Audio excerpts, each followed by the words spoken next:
नमस्कार दोस्तों, आप सभी का एपीएचडी क्लासेस में एक बार फिर से हार्दिक स्वागत है। दोस्तों, आज हमारा जो टॉपिक होगा सिंधु घाटी सभ्यता के अंतिम पड़ाव पे हम लोग, और आज बात करेंगे सिंधु सभ्यता की जो विज्ञान एवं प्रौद्योगिकी थी उसके बारे में बात करेंगे कि सिंधु घाटी सभ्यता में क्या विज्ञान और प्रौद्योगिकी था, उसके बारे में बात करेंगे। देखिए, सिंधु घाटी सभ्यता में जो क्या बोलते हैं वैज्ञानिक और प्रौद्योगिकी जो विकास हुआ उसमें ऐसा नहीं है कि कुछ नया हुआ, आप पहले से भी जानते हैं, बस उसको रिकॉल करिए। देखिए, उसी को रिकॉल करने के लिए मैं एक एक शब्द लाया हूँ और उस शब्द को मैं पहले से बता चुका हूँ। बस उसको आप उसके माध्यम से ऐसा सोच सकते हैं कि हाँ, ऐसा हो सकता था और ये ऐसा तभी हुआ होगा जब क्या बोलते हैं उन सबों के पास ऐसी समझ रही होगी, और इस विकास के पहलू पर जब वो आगे बढ़े तभी हम लोग देखते हैं कि सिंधु सभ्यता का निर्माण होता है। अब देखिए, सिंधु सभ्यता का वैज्ञानिक एवं प्रौद्योगिकी, देखिए दो ऐसे व्यक्ति हैं, एक का नाम है ब्रिजेट, क्या नाम है? ब्रिजेट। एक नाम है अल्चिन, क्या नाम है? अल्चिन। ब्रिजेट और अल्चिन, ये दो ऐसे व्यक्ति हैं, दो इतिहासकार हैं। इन्होंने बताया कि सिंधु घाटी सभ्यता से भी पहले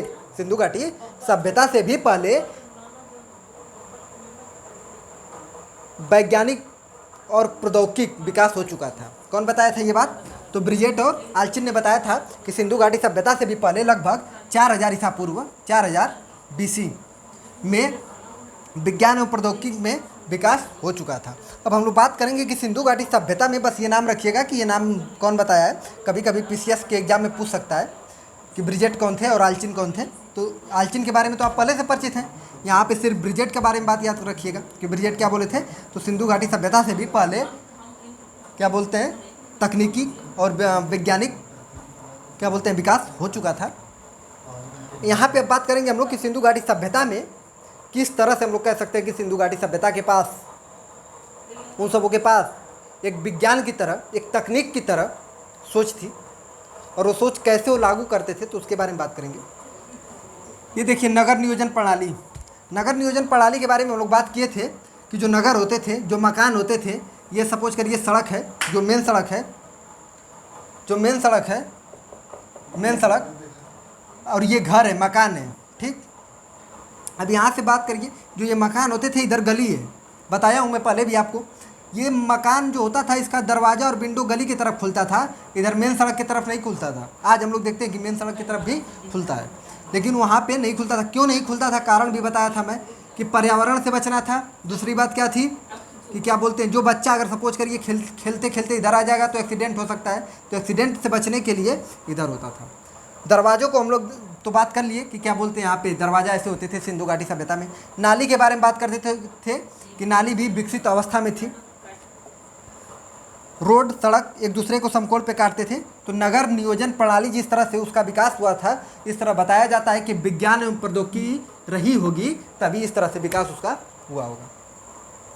अब देखिए, पक्की ईंट तभी बनाया जा सकता है जब उसके बारे में ज्ञान हो। पक्की ईंटों के बताए थे मैं, दो जगह से साक्ष्य दो तरह के थे। एक मेसोपोटामिया के बारे में बात कर रहे थे हम लोग, और एक सिंधु के बारे में बात कर रहे थे। मेसोपोटामिया में हम लोग देखते हैं कि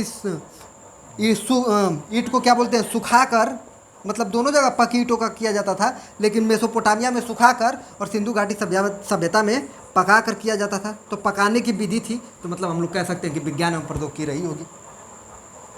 यहाँ देखिए, 2 मंजिले मकान, 1 मंजिले तो सही से बनता नहीं है, 2 मंजिले बन रहा है, तो समझ जाइए कि विज्ञान रहा होगा। तभी तो भाई सीढ़ी की कैसे विकास करना है और ऊपर कैसे बनाना है, तो ये विकास रहा होगा, तभी तो विज्ञान रहा होगा, तभी तो ये बनेगा।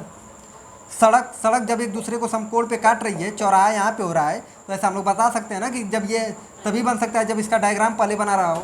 तो हम लोग कह सकते हैं कि सड़क के लिए क्या विज्ञान रहा होगा, तभी हम लोग सड़क का विकास ऐसे हुआ होगा। जल निकास प्रणाली के बारे में बताए थे आपको हम कि सपोज करिए एक घर है, घर से एक नाली से पानी निकल रहा है और ये छोटी नाली से जाकर मिल रहा है, और यहाँ से फिर एक बड़ी नाली से मिल रहा है, और फिर यहाँ से हम लोग देखते हैं कि नगर की जो एकदम बड़ी नाली थी उससे जाकर मिल रहा है। तो ये विकास तभी होगा जब विज्ञान की समझ होगी, सामाजिक समझ होगी। तो देखिए घर से यहाँ से पानी आकर यहाँ पे निकल रहा है और यहाँ पे तालाब रहते थे और यहाँ पे इकट्ठा होता था। तो ये विज्ञान का समझ है। जहाज़ निर्माण तभी होगा, वर्तमान के साथ भी आप लिंक कर सकते हैं कि जहाज़ निर्माण तभी होगा जब उसके बारे में समझ होगी। और समझ कब होगी? जब थोड़ा सा वैज्ञानिक पहलू पे आपकी समझ विकसित होगी। तकनीक होनी चाहिए कि तकनीक होगा तभी तो सिंधु घाटी सभ्यता में क्या बोलते हैं जहाज बनेगा। तकनीक नहीं रहेगी तो कैसे पता, कहाँ से कैसे करेंगे आप? गोदियों का निर्माण, गोदियों का मतलब एक गोदीबाड़ा की बात हो रही है यहाँ पे। गोदीबाड़ा, पतन, बंदरगाह की बात हो रही है। तो बंदरगाह का निर्माण वैज्ञानिक पहलू से ही होगा। तो विज्ञान रहा होगा तभी इसका भी निर्माण होगा। कताई बुनाई से पता चलता है कि सिंधु घाटी सभ्यता में तकलियों का प्रयोग किया जाता था। किसका? वर्तमान में भी किया जाता है तकलियों का प्रयोग। तो तकलियों से समझ में आता है कि सिंधु घाटी सभ्यता के पास क्या बोलते हैं, विज्ञान की समझ थी। माप तौल का प्रयोग करते थे। हम लोग देखते हैं कि 16 के अनुपात का वो लोग प्रयोग करते हैं। 16, 32, 64, 128, 256, 512, 1024 का प्रयोग कर रहे हैं वो। तो ऐसा लग रहा है कि माप तौल था। माप तौल के लिए हम लोग देखेंगे कि तराजू का प्रयोग कर रहे हैं। शंख का तराजू, हाथी दांत का तराजू प्रयोग कर रहे हैं। धातु को गलाने की उन सबों के पास तकनीक थी। कैसे वो गलाते थे बात करेंगे। धातु को क्या करते थे? गलाते थे। देखिए तांबा है प्लस टीन है और इसको मिलाकर जब कांसा का निर्माण हो रहा है तो जब ऐसा होगा ना कि जब विज्ञान की इन सबों की समझ रही होगी। अलग बात है कि वर्तमान के साथ उसको हम लोग दूसरे शब्दों में देखते हैं और वहाँ पे वर्तमान प्राचीन काल में उसको दूसरे शब्दों में देखा जा रहा होगा। लेकिन जब विज्ञान की समझ होगी तभी तो हम लोग देखेंगे कैसे इसको गलाना है, कैसे इसको करना है, फिर मिक्स करके कैसे कांसा का निर्माण, कैसे इसका कितना, तांबा का कितना प्रतिशत और क्या बोलते हैं टीन का कितना प्रतिशत, तभी तो कांसा का निर्माण होगा। शैल्य क्रिया के बारे में बात कर रहे थे कि लोथल से हम लोग देखते हैं कि एक व्यक्ति की खोपड़ी मिली है जिसमें ऐसा पता चल रहा है कि ऑपरेशन के साक्ष्य हैं या शैल्य क्रिया के साक्ष्य हैं। तो ऐसे लग रहा है कि विज्ञान की जब समझ रही होगी तभी तो हम लोग कह सकते हैं कि क्या बोलते हैं शैल्य क्रिया हुआ होगा। औषधि निर्माण का वो कार्य कर रहे हैं। तो औषधि निर्माण तभी होगा जब विज्ञान की उन सबों के पास समझ होगी। धातु कर्म से, रसायन विद्या, तांबा टीन, पहियों वाली, भारी पहियों वाली, जब भारी पहिया मिल रही है और उन सबों को ये पता होना चाहिए कि जब दोनों पहिया एक साइज के होंगे और 1 ग्राम के होंगे तभी तो दोनों तरफ का बैलेंस मेंटेन करेगा। तो इससे पता चल रहा है कि क्या बोलते हैं विज्ञान एवं प्रौद्योगिकी रही होगी। मुद्रिका निर्माण से पता चलता है कि सिंधु घाटी सभ्यता के पास विज्ञान की समझ रही होगी। यहाँ देखिए तराजू की बात हो गई है, हाथी दांत का बात हो गया। हाथी दांत की तराजू का प्रयोग किया जाता था। शंख का प्रयोग किया जाता था। शंख मतलब शंख के तराजू का। हाथी दांत के स्केल प्राप्त हुए हैं जो मापने के लिए होते थे। हाथी दांत का निर्यात भी किया जाता था सिंधु घाटी सभ्यता में। हम लोग देखते हैं उसके बारे में बात हुआ है। तो ये रहा हम लोग का आज का कि सिंधु घाटी सभ्यता में विज्ञान एवं प्रौद्योगिकी क्या थी और कैसे थी और किस तरह से कार्य करते थे लोग सिंधु घाटी सभ्यता के लोग। अब इसके बाद ये ब्रिजेट का नाम याद रखिएगा, अल्चिन का नाम याद रखिएगा। यही दोनों बताए थे कि सिंधु घाटी सभ्यता से भी पहले क्या बोलते हैं तकनीक एवं विज्ञान का समझ व्यक्तियों के पास था। अब देखिए ये तो हम लोग का आज का समाप्त हुआ सिंधु घाटी सभ्यता के बारे में। अब हम लोग बात करेंगे, सिंधु घाटी सभ्यता समाप्त हुआ, अब हम लोग बात करेंगे ताम्र पाषाणिक संस्कृति के बारे में, उसके बाद वैदिक संस्कृति के बारे में। ये प्रक्रिया चलेगी। लेकिन ये जो सिंधु घाटी सभ्यता को आज तक जो हमने पढ़ा उसके बारे में हम लोग क्वेश्चन के बारे में बात करेंगे कि क्वेश्चन कैसे आता है सिंधु घाटी सभ्यता से। 100 क्वेश्चन लाएंगे हम लोग और उसके माध्यम से हम लोग फिर से टॉपिक को क्लियर करेंगे।